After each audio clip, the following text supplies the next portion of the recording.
Bienvenidos. Este es el tercer programa en el que estamos abordando toda esta temática de sectas, religiones falsas, y estamos inmersos en los primeros siglos de la Iglesia primitiva. Estamos hablando del primer siglo, del segundo siglo, tal vez nos adentremos ya en el programa de hoy en el tercer siglo.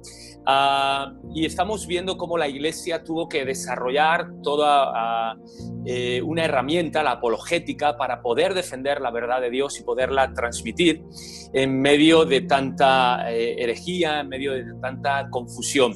Los temas principales que se están batallando a nivel teológico y a nivel de enseñanza tiene que ver mucho con la Trinidad, esa naturaleza de Dios, y también tiene que ver con la cristología. Y la cristología es la persona y la naturaleza de Cristo. Y en medio de toda esta batalla teológica, pues vamos a encontrar dos sectas, dos grupos de pensamiento herético, y vamos a ir por partes. El primero veremos el montanismo y en segundo lugar veremos también el arrianismo. Y para hoy la verdad es que estoy feliz, estoy súper contento de contar con la presencia, con la participación. Él nos va a estar enseñando y vamos a estar aprendiendo de Manuel Montoya. Así que, bueno, pues no solamente yo, sino vosotros también en el chat. Deja allí tu saludo, deja allí tu comentario. Y Manuel, pues bienvenido a este programa y gracias de verdad por tu tiempo y gracias por toda la preparación y todo lo que vamos a aprender a través de este tiempo y de tu vida, Manuel. Así que bienvenido, ¿cómo estás? Hola a todos, pues muy bien, gracias a ti por acordarte de mí, por invitarme a este tiempo. La verdad es que es un privilegio, un honor estar aquí y también estoy muy contento y muy feliz de ello. Así que nada, vamos a ver qué aprendemos hoy acerca de estos dos movimientos y bueno, creo que lo vamos a pasar bien, ¿eh? Vamos a pasar bien hoy. Así es. Manuel, sin café es imposible que... Efectivamente, agradar a Dios. Así que invitamos a todos los que estáis en casa estos espacios de los jueves de 8 a 9 a tomar vuestra taza, una infusión, café, pero sin café es imposible agradar a Dios. Manuel, brindamos ahí un poquito a la cámara y bueno, pues damos gracias a Dios. Mirad, hay un dicho, y arrancamos, ¿vale? Hay un dicho que dicen que la mentira más peligrosa no es la que más se aparta de la verdad, sino que la mentira más peligrosa es la que más se parece a una verdad. Y vamos a ver cómo en el programa con el montanismo y el arrianismo, bueno, el enemigo usaba esta estrategia de mezclar la verdad con la mentira y de hacer un engaño pues lo más parecido a esa verdad original. Así que entramos ya, como solemos decir aquí en España, al turrón, al grano. Y para empezar, pues Manuel, te quiero preguntar, ¿vale? ¿En qué siglo, vamos a hablar del montanismo primeramente, en qué siglo nos situamos? ¿Quién es el fundador? ¿Qué sabemos? Así a línea, a un trazo así más grueso, ¿qué es lo que nos podrías decir? Pues mira, a grosso modo, efectivamente, esta secta tiene como fundadora a Montano, por eso se llama montanismo, porque lleva el apellido de su fundador, y comenzó aproximadamente sobre el siglo II. Un dato yo creo que curioso y también importante es que Montano nació probablemente en una ciudad llamada Ardabou, que es una ciudad frigia y que está en el territorio de la actual Turquía, en la primera mitad del siglo II. Y fíjate, antes de convertirse este hombre al cristianismo, hay escritos que indican que él era un sacerdote de la llamada diosa Cibeles. El culto a esta diosa implicaba ceremoniales cruelísimos, como por ejemplo la autocastración de sus sacerdotes. O sea, fíjate en el lugar en el que estaba este hombre y lo engañado que estaba, ¿no? Hasta que la luz de Cristo le resplandeció.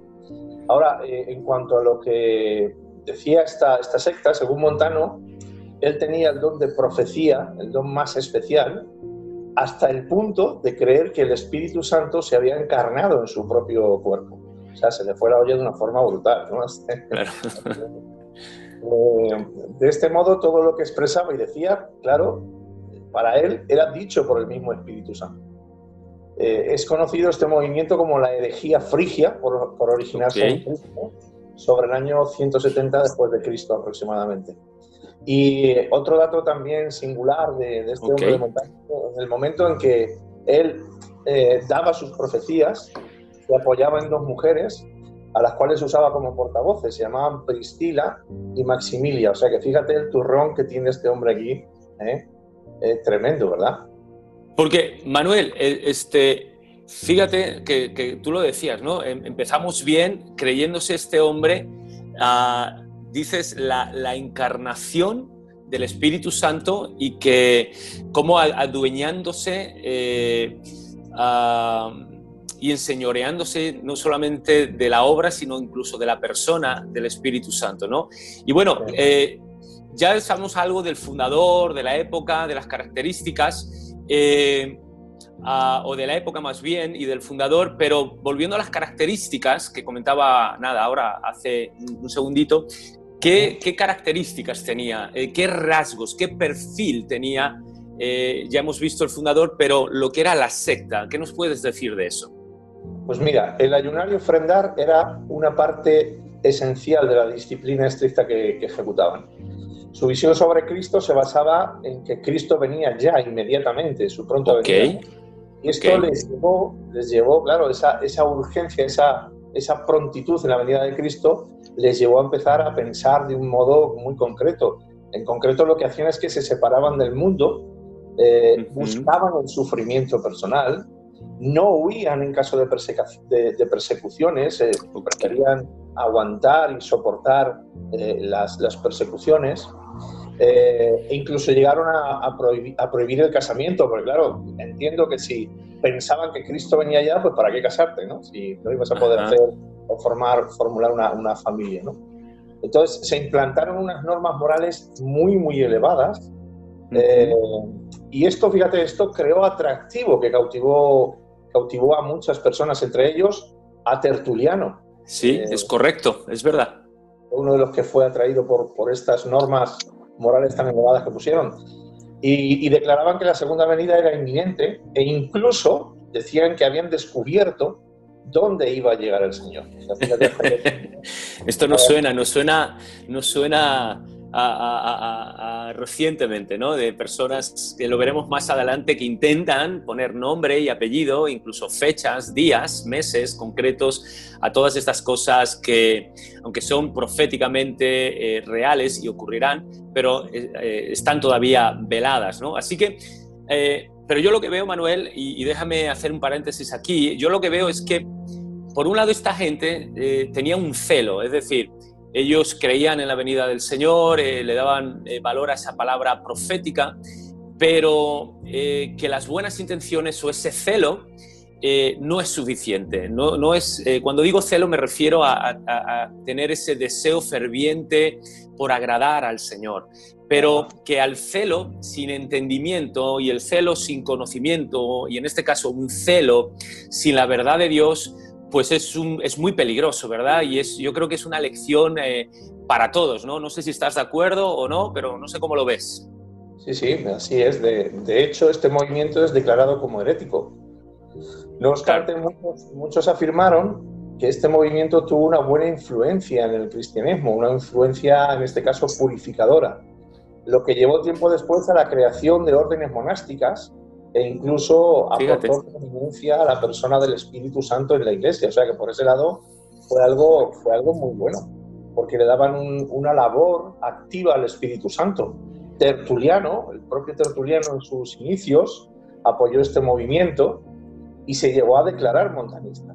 Esto ayudó a que durante los siglos III y VI este movimiento alcanzara prestigio y reconocimiento, a pesar que desde el siglo II la Iglesia ya lo había reconocido como un movimiento herético. En realidad, para muchos fue un movimiento que se produjo para revalidar las realidades neumáticas y escatológicas de los primeros tiempos de la Iglesia. Un movimiento reavivador, como sería llamado posteriormente.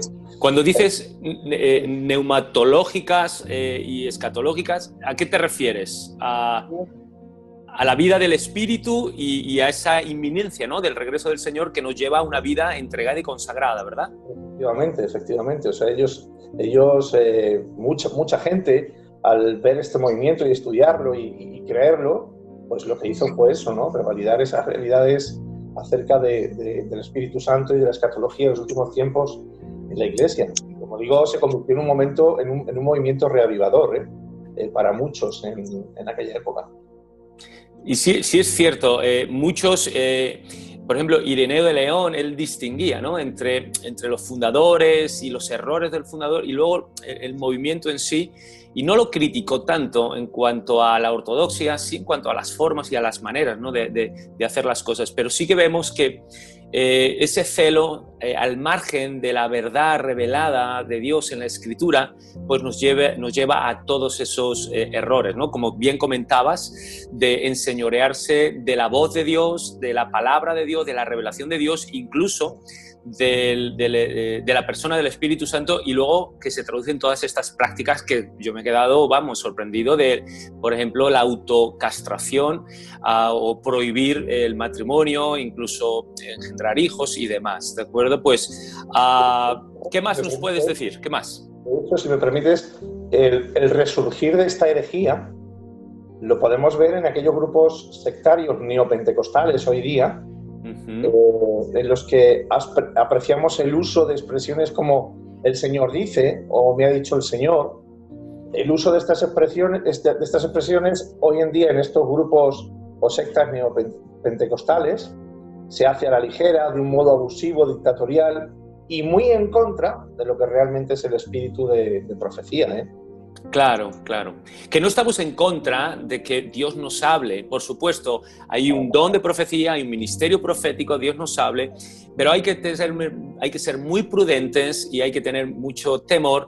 Y creo que esas expresiones de así dice el Señor y lo que yo estoy diciendo es la voz de Dios, y de alguna manera nos lleva a esa posición de ser infalibles, o esa autoridad que creo que no es correcta, y sería mucho más sabio decir: yo siento que el Señor tal vez nos está hablando en esta dirección, creo que Dios nos está indicando.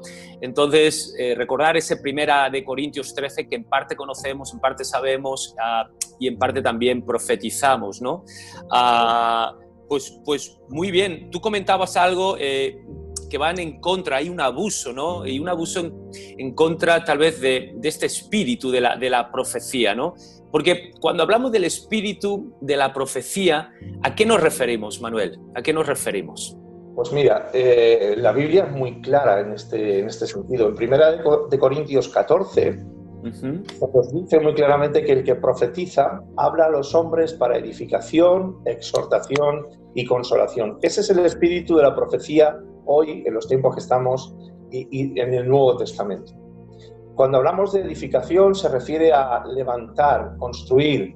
Es la palabra que se usa que se usaba cuando se construía un edificio desde los cimientos. Su resultado en la vida del creyente es que le hace madurar, le fortalece, le hace crecer, le perfecciona para la obra del ministerio, para ayudar a edificar la iglesia, que al fin es para lo que son los dones del Espíritu Santo, para edificación de la iglesia.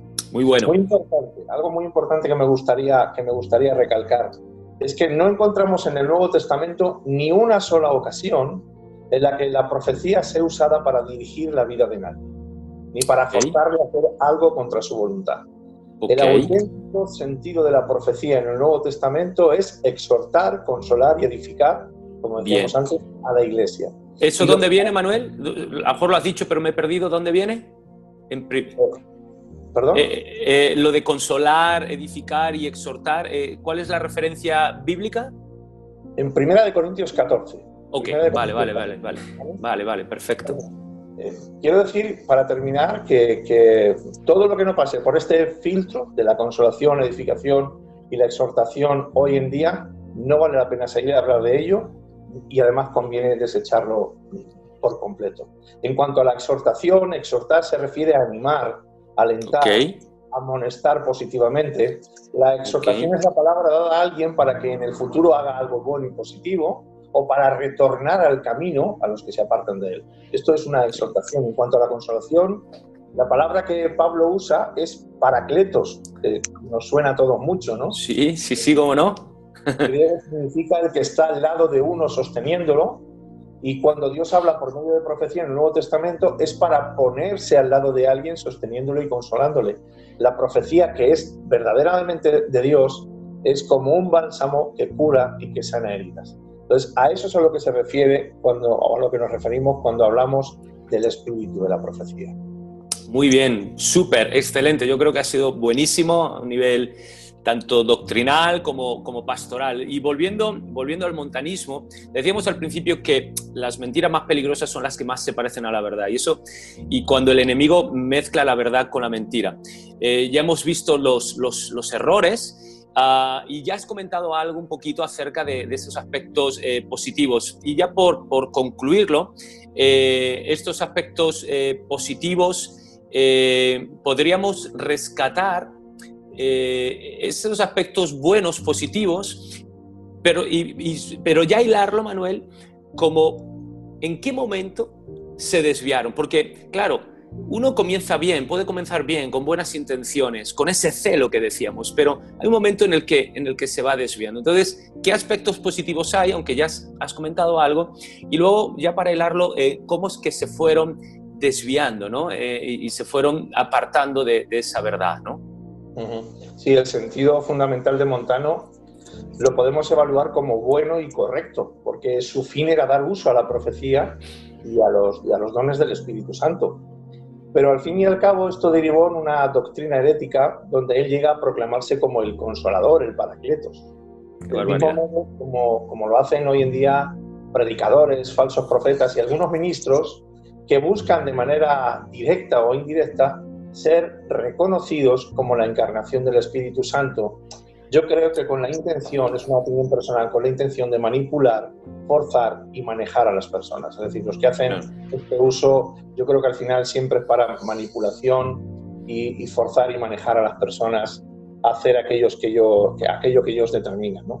Solo un paréntesis, perdón Manuel por la interrupción, pero es que me está viniendo súper fuerte esto a la mente. Entonces, gente que tiene una buena intención, al principio puede desviarse, por un lado por falta de conocimiento, por ignorancia, pero tú estás diciendo aquí también que a veces se desvían no por una falta de conocimiento o por una ignorancia, sino por una intencionalidad, porque hay algo en sus corazones que se corrompe, se pervierte e intencionalmente empiezan a usar el nombre del Señor o servirse de las cosas del Señor, ¿verdad? Para sus propios fines, su propio beneficio, ¿no? Y esa intencionalidad, ¿verdad? Es lo que estás diciendo. En mi opinión, sí. Ya digo, es una opinión personal. No lo podemos demostrar porque obviamente no sabemos lo que hay en el corazón de cada hombre, ¿no? A la hora de hacer las cosas. Solamente Dios puede saber eso.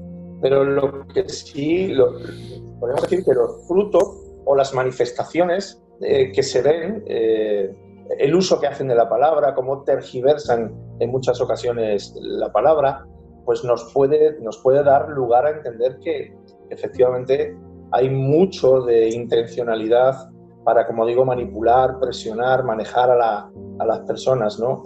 Hace poco yo escuchaba a un autodenominado apóstol decir que todos los que se salían de su cobertura morían de COVID y los que estaban en su cobertura el COVID no les afectaba, ¿no? Entonces, bueno, pues aquí obviamente... ¡Qué barbaridad, eh! ¡Qué barbaridad! Eso hay que exponerlo y hay que denunciarlo. Eso es un veneno, ¿eh? Esto lo decía supuestamente bajo la inspiración del Espíritu Santo. Entonces, claro, ahí lógicamente y claramente ves un abuso, ves una manipulación, ves algo muy forzado, ¿no? Y algo que no es real. Entonces, ¿qué vamos a pensar? Pues tenemos que pensar.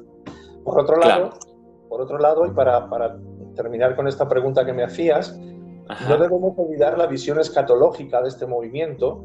Su sentir profético venía muy ligado a su visión escatológica del cristianismo, la cual afectaba su estilo de vida como creyentes. De ahí que vivieran apartados y expectantes a la venida inminente del Señor Jesucristo. Incluso llegaron a afirmar los montanistas que con ellos concluiría la revelación divina y posteriormente sería el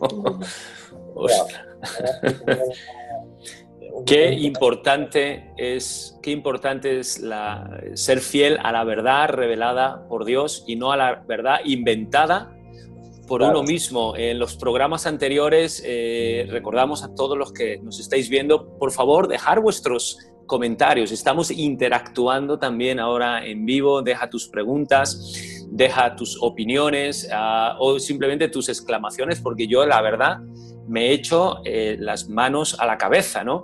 Pero se van cumpliendo todas estas características de las sectas. Un grupo sectario, apartado, excluyente, elitista, que se cree que tiene la verdad absoluta, que el resto están perdidos, que el resto están condenados. Y todo esto, pues mira, yo creo que lo has dicho muy bien, de cómo no es una realidad de hace 2000 años, lejana o ajena a nosotros, sino que bien decía Salomón que no hay nada nuevo debajo del sol y que al final todo se va repitiendo.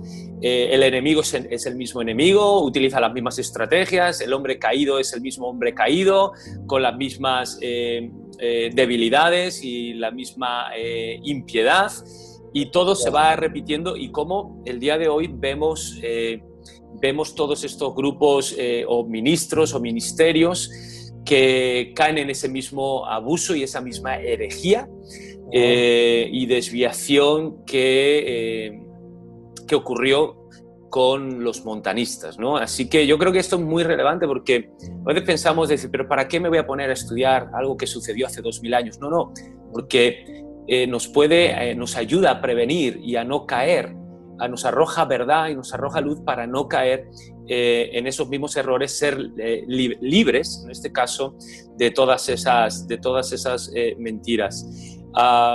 Y Manuel, por seguir avanzando un poquito más, no es que nosotros, porque de hecho somos pentecostales, clásicos, creemos obviamente en la persona, en la obra, en el ministerio del Espíritu Santo, en el bautismo, en los dones del Espíritu Santo, y creemos en todas estas manifestaciones y experiencias, pero lo que estamos viendo aquí es que hay un desorden, lo que estamos viendo aquí es que hay un abuso y un mal uso, ¿verdad? Entonces, a un nivel pastoral, sabemos que Dios es un Dios soberano, sabemos que Dios es un Dios sobrenatural, sabemos que Dios es un Dios diverso, creativo, que en la propia Escritura tenemos muchísimas manifestaciones y expresiones distintas, variadas y diversas de sus milagros, ¿de acuerdo? Lo vemos en Cristo, lo vemos en los apóstoles, en la iglesia primitiva, incluso en el Antiguo Testamento también lo vemos. Entonces, Manuel, a nivel pastoral, ¿el problema dónde está? El problema está en cuando nos enseñoreamos de la persona y del espíritu o del ministerio de la persona, de Dios o del espíritu, y cuando permitimos que esas experiencias nos empiecen a controlar a nosotros, ¿no? Y a regir nuestra vida en base a esas experiencias, y dejamos a un lado la palabra, ¿no? ¿Cómo lo ves tú? Ya a un nivel pastoral, en todo esto, ¿qué es lo que tú nos puedes decir? Claro, efectivamente lo que tú estás diciendo es tal cual, es blanco sobre blanco, ¿no? Claro, esto no quiere decir que nosotros, como bien dice, que somos pentecostales, no quiere decir que la experiencia no sea importante. Okay. Lo que lo es, pero en su justa medida y en su justo lugar. Tampoco quiere decir que las manifestaciones del poder de Dios, sanidades, liberación demoníaca, milagros, señales, sean innecesarias. Ajá. Jesús mismo dijo a los judíos de su tiempo que sus obras daban testimonio de él, y que si no creían a sus palabras, que creyeran sus obras. Y se estaba refiriendo a estas obras, obviamente, ¿no? Entonces, cuando nosotros, por gracia mediante la fe y en el nombre de Jesús, hacemos estas obras, estamos dando testimonio de Cristo, no solo claro. Con la predicación del Evangelio, sino también con las señales que la acompañen. Muy bueno. El problema, como decíamos antes, está, como hemos dicho, en enseñorearnos de esas señales, enseñorearnos del poder de Dios. Ese es el peligro, ¿no? Claro, claro.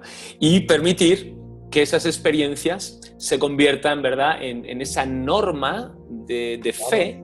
Claro. Y de conducta. Cuando decimos fe, de lo que creemos o no creemos, de lo que aceptamos o no aceptamos, y también de conducta en lo que vivimos, ¿no? Yo creo que, Manuel, lo hemos hablado muchas veces, es ese engaño tan sutil porque sí que es cierto que en Mateo 28 Jesús lo dijo en la Gran Comisión, estas señales nos seguirán, pero las señales nos deben seguir y acompañar a nosotros, deben ir detrás de nosotros y respaldando no a nosotros, sino el mensaje y la verdad del Evangelio. El problema es cuando, ¿verdad?, las ponemos por delante de nosotros y las vamos buscando. Manuel, está súper bien, y creo que lo que nos has hablado, lo que nos has dicho acerca del montanismo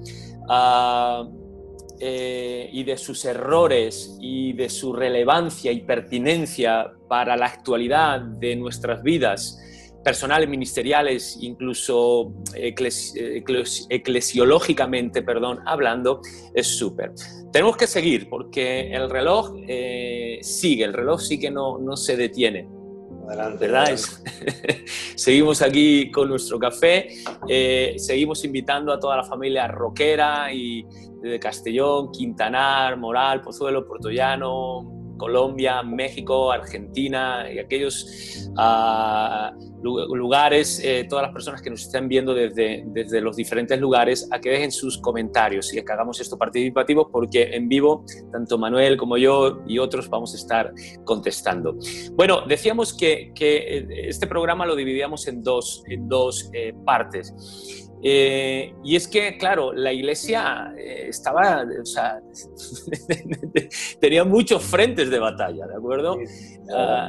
Y a veces eran simultáneos, y cuando se acababa uno se levantaba otro, y a veces venían uno o dos o más al mismo tiempo, ¿no?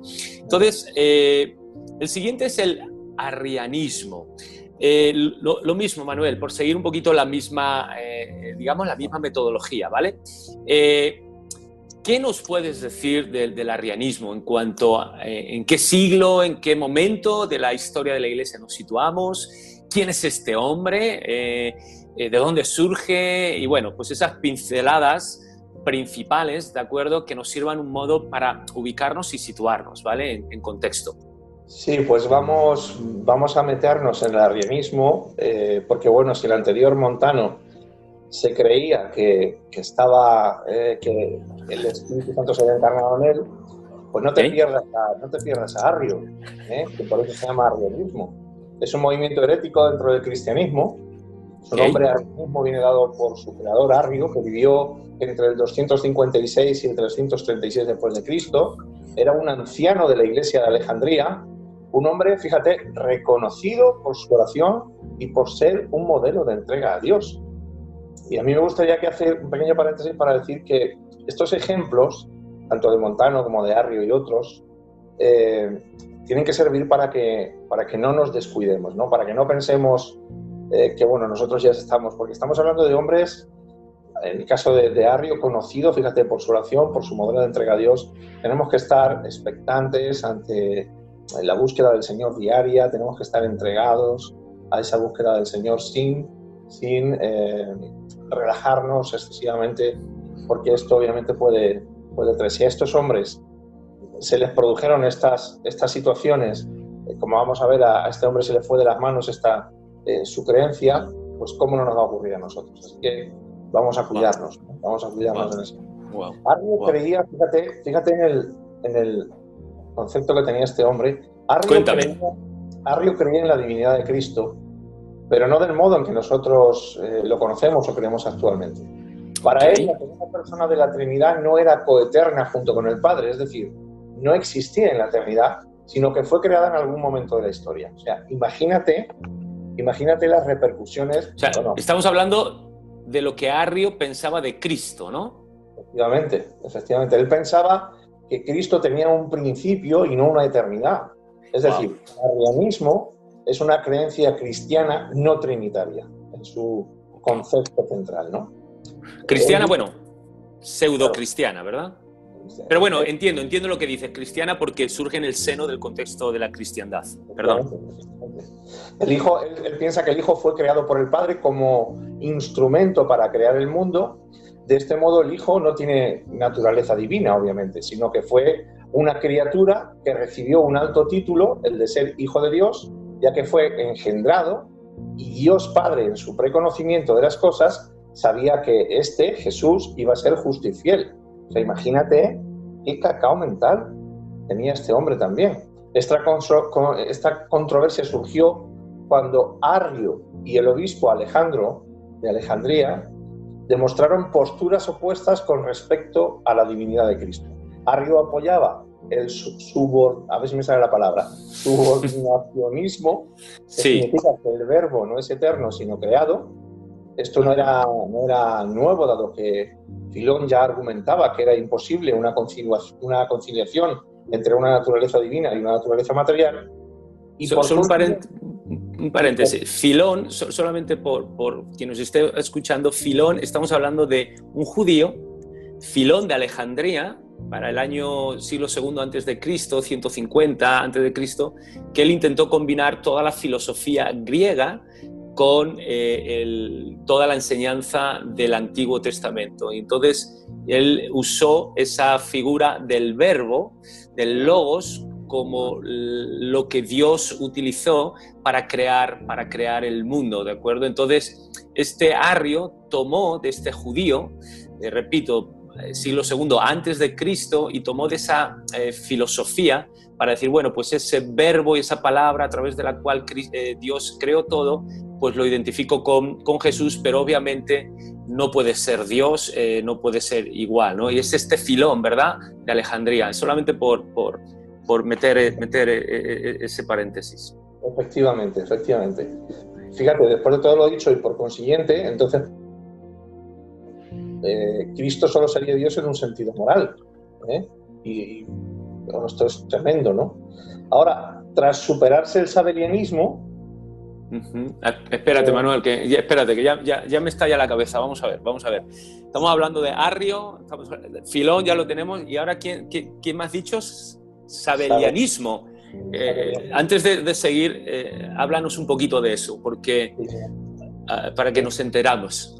El sabelianismo o modalismo es la doctrina herética que negaba diferenciación en las personas de la Trinidad.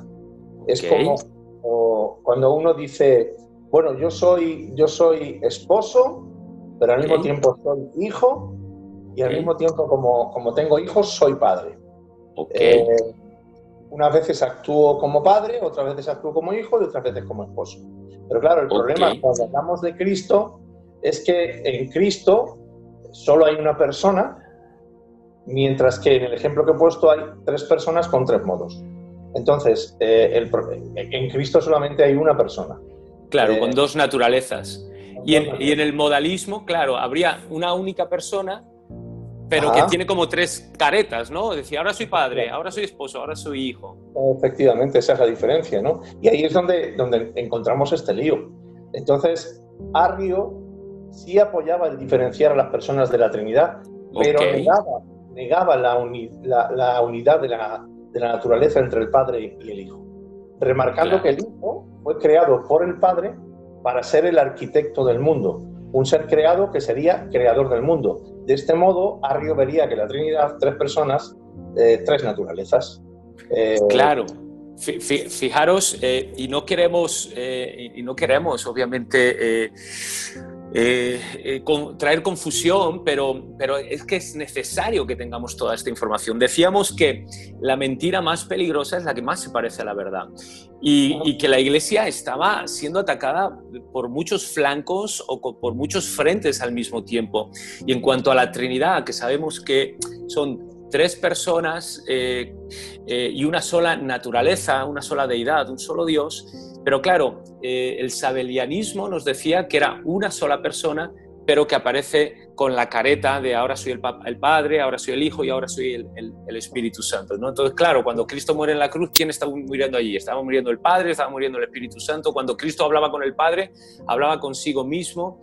Pero luego es que Arrio es todo lo contrario, nos estaba diciendo, o no todo lo contrario, pero se distingue mucho, y nos decías esto, ¿no? De que ahora Arrio lo que está diciendo es que puede haber 3 personas, si es que consideraban al Espíritu Santo como persona, pero con tres naturalezas, ¿no? Ahora, Manuel, ¿quién es el que arroja luz en todo esto de la doctrina en cuanto a la Trinidad, ¿no?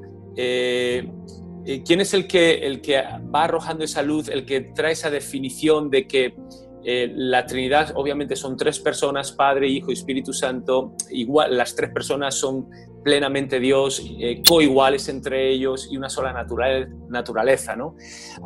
En este sentido, creo que ¿quién fue el que lanza eso, ¿de acuerdo? Y cómo con el paso del tiempo también esta idea del arrianismo y esta idea del modalismo, ¿de acuerdo? Han permanecido también en la actualidad. De hecho, te pregunto, ¿hay grupos a lo largo de la historia de la Iglesia y en la actualidad que defienden esta postura del modalismo o defienden esta postura del arrianismo para saber quiénes son y poderlos identificar? Pues sí, mira, el sabelianismo fue acogido entre los unitarios del siglo XVII y sus expresiones actuales son movimientos como Solo Jesús o la FIAPE, entre otros. Y luego el arrianismo tiene su más visible expresión hoy en día, yo creo, en los testigos de Jehová. Digo su más visible expresión porque son los que más conocemos, ¿no? Los que más tenemos. Entonces, el arrianismo tiene como digo, su más visible expresión hoy en día en los testigos de Jehová. Ahí lo podemos ver, el arrianismo de forma muy clara, ¿eh? Fíjate, o sea que lo mismo, Manuel, que hemos visto en el montanismo, ahora lo vemos en el arrianismo y en el sabelianismo. El arrianismo, la negación de la deidad de Cristo, sabelianismo en la negación de que hay tres personas en la Trinidad. Manuel, déjame hacerte una pregunta. Aquí va a ser un poquito más teológica, ¿vale? Pero creo que, porque habrá gente que pueda pensar o pueda sentir decir, Manuel, Fernando, a los maestros, a los pastores, decir, pero si no es tan importante, ¿no? Estas diferencias, ¿qué más da si Cristo es Dios o no es Dios? Si es creado o no es creado, si es eterno o no es eterno. Pero claro que es importante y todo esto tiene implicaciones y consecuencias muy fuertes para nuestra salvación, ¿no? Entonces, Manuel, te pregunto, ¿qué implicaciones tiene para nuestra salvación y para nuestra fe y para el verdadero evangelio que Cristo no sea plenamente Dios, que Cristo sea una criatura más creada, tenga un principio, como decía Arrio? ¿Nos puedes explicar esto? Porque para mí es muy relevante, ¿no? Pues fíjate, para ti y para todo creyente, esto es muy relevante y para toda la humanidad, ¿no? Esto es extremadamente relevante. Fíjate, si Cristo no es Dios porque ha sido creado, entonces Cristo no podría ser ni nuestro mediador ni nuestro salvador. No podría ser nuestro mediador porque no se podría identificar con Dios plenamente al no ser Dios, sino criatura. Ok, muy bueno. No podría ser nuestro salvador porque al no ser Dios no sería ese sacrificio perfecto, ese cordero perfecto, ¿no?, del que habla la Biblia. Esto implica que no podría haber cumplido y obedecido la ley perfecta de Dios. Y por consiguiente, Cristo habría pecado en algún momento y estaría sujeto a la muerte y a la condenación como cualquier otra criatura. O sea que fíjate las consecuencias tan tremendas y eternas que tendría el que Cristo no fuese Dios, sino que hubiese sido creado, como decía Arrio, ¿no?, y el arrianismo. Wow, qué increíble. No podría ser nuestro mediador. Qué increíble lo que acabas de decir, porque no se podría haber identificado plenamente con Dios y no podría ser nuestro Salvador, porque al no ser Dios no sería perfecto y en algún momento también habría pecado, o por acción o por omisión. Qué increíble, ¿eh? Qué bueno. Pero por eso el Evangelio, que es poder de Dios para nuestra salvación, y el Evangelio es la verdad de Dios y no la podemos adulterar y no la podemos cambiar y no la podemos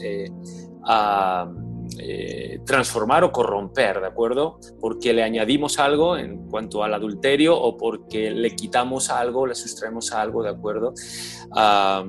En cuanto a le restamos. Muy bien, pues ya hemos visto, ¿de acuerdo?, lo que es el arrianismo. Pensaba en cuanto a la naturaleza divina de Cristo, que no creían que Cristo era Dios plenamente. Y para continuar, ¿vale? Y ya casi terminando este estudio, en cuanto a sabemos que Cristo, una persona, dos naturalezas, la divina y la humana.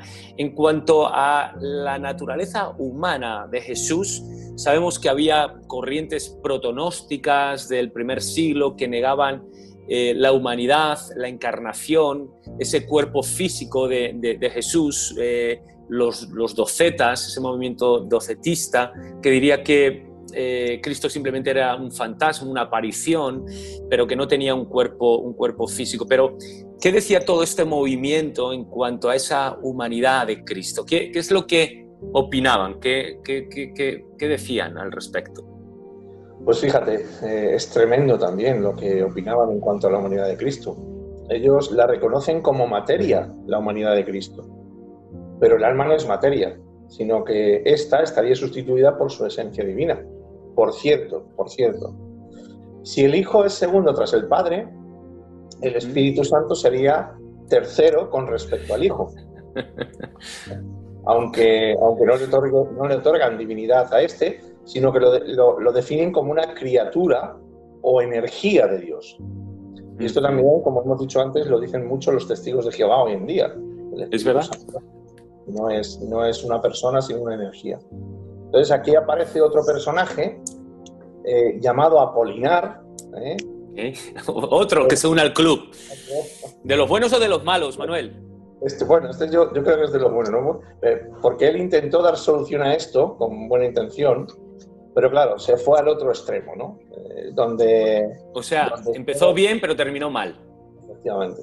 Donde solo daba naturaleza divina a Cristo y dejó de lado su naturaleza humana. Es decir, Apolinar consideraba el cuerpo pues como una carcasa o un cascarón poseído por el Espíritu Santo, dando lugar al monofisismo, que son los que creen en una única naturaleza en Cristo, en este caso la naturaleza divina. Mono es de uno, ¿verdad? Y fisis sería naturaleza, ¿no? Una única naturaleza. Y verían a Cristo entonces no como doble naturaleza, humano, divino, sino esta gente Apolinar lo que decía es que opuso las bases para ese monofisismo, ¿verdad? Efectivamente. Y hoy en día este apolinarismo lo encontramos, por ejemplo, en la iglesia copta, en la iglesia armenia o en la iglesia siria. Ellos todos son monofisistas. O sea que vemos que no es algo que haya quedado allí hace cientos de años, sino que está aquí presente, Wow, que son los... Claro, toda esa zona de Alejandría, de la iglesia copta, ¿no? Que está en Egipto, y son los que defienden que Cristo no tuvo esa naturaleza humana, sino solamente divina. Y fijaros, de algún tipo pensaban esa encarnación más bien como una posesión, ¿verdad? De que el Espíritu Santo había poseído a Cristo, y algunos apuntaban que fue justo allí en el Jordán, creo recordar, cuando el Espíritu Santo desciende y que allí Cristo adquiriría esa naturaleza divina y esa especie de posesión. Entonces, pero sí, a día de hoy vemos que hay, como bien has dicho, ¿no? Es toda la iglesia copta, armenia, de Siria y demás. Manuel, tenemos 2-3 minutitos más, pero... ya se acabó, qué pena, ¿no? Sí, yo creo que ya llevamos, pues ya estamos terminando, llevamos más de 40 minutitos y tenemos 2-3 minutitos más, pero Manuel, ¿a qué conclusión podríamos llegar, ¿no? con todo esto, ¿vale? A modo de para finalizar, ¿vale? Y terminar. Pues mira, debemos ser muy conscientes de que el diablo, que está alrededor nuestro como león rugiente esperando a quien devorar, siempre va a atacar, y va a atacar a la persona y las dos naturalezas de Cristo para que no creamos en el verdadero mediador y salvador, lo que en teología se llama cristología, que por cierto quedó muy bien definida en el año 451 con el credo de Calcedonia. Entonces hoy día tenemos sectas y movimientos religiosos que dan cierto lugar o valor a Cristo, pero que no lo reconocen como 100% Dios, o no reconocen su humanidad, y para estas sectas Cristo es pues un ser creado o subordinado al Padre. Por consiguiente, aunque no se pueden considerar estas sectas como arrianas, sí que se basan en los principios arrianos, sabelianos o apolidianos, como hemos visto antes, ¿no? Así que debemos tener mucho cuidado y ser celosos de la verdad. Esta es la razón por la cual tenemos que volvernos a la palabra, empaparnos de la palabra, estudiar la palabra. Hace poco me enteraba de que normalmente a los cajeros de los bancos, como información, no les enseñan cuál es el billete falso, les enseñan cuál es el billete verdadero, genuino, las características que tiene. De forma que cuando les llega uno falso lo pueden identificar porque conocen a la perfección el verdadero, ¿no? Entonces en esto es en lo que nosotros tenemos que estar centrados para no caer en todas estas herejías, ¿no? Y estar centrados en la palabra, y de ahí la urgencia y la necesidad que tenemos de estudiar la palabra y de ser cuidadosos y celosos de la verdad. Qué bueno, Manuel. Pues te agradecemos muchísimo. Ha sido la primera participación, pero no será la última. Y invitamos a toda la familia rockera y a todos los que están siguiendo en vivo este programa a que dejéis allí vuestros comentarios, vuestras preguntas, para poderlo hacer participativo y poder interactuar. Creo que nos quedamos con esto, con lo que acabas de decir, Manuel. Creo que es muy bueno, muy sabio. Debemos estar centrados en conocer la verdad de Dios para que todo aquello que es engañoso, pseudo cristiano, pues lo podamos discernir, lo podamos identificar, y luego también hacer una labor de apologética, de apologistas, de defender bien lo que creemos. Eso implica conocer, obviamente, los engaños o las mentiras o las desviaciones a las que nos estamos enfrentando, pero con el fin último de que muchas personas puedan conocer a Cristo, de que el Evangelio se extienda, de que podamos ser esos ministros de la reconciliación y esos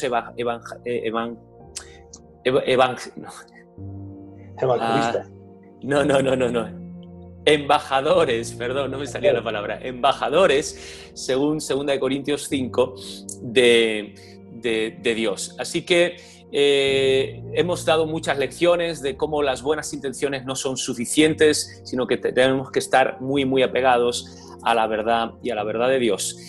Gracias, Manuel, por este tiempo. De nuevo, a todos los que nos estáis siguiendo, estamos despedidos. No te vayas sin despedirte, sin dejar tu comentario, y nos emplazamos para la semana que viene en el siguiente programa, que vamos a seguir aprendiendo y vamos a seguir exponiendo todas estas sectas y religiones falsas que a lo largo de la historia de la Iglesia han surgido. Que el Señor os bendiga. Y seguimos unidos y conectados hasta la próxima. Gracias.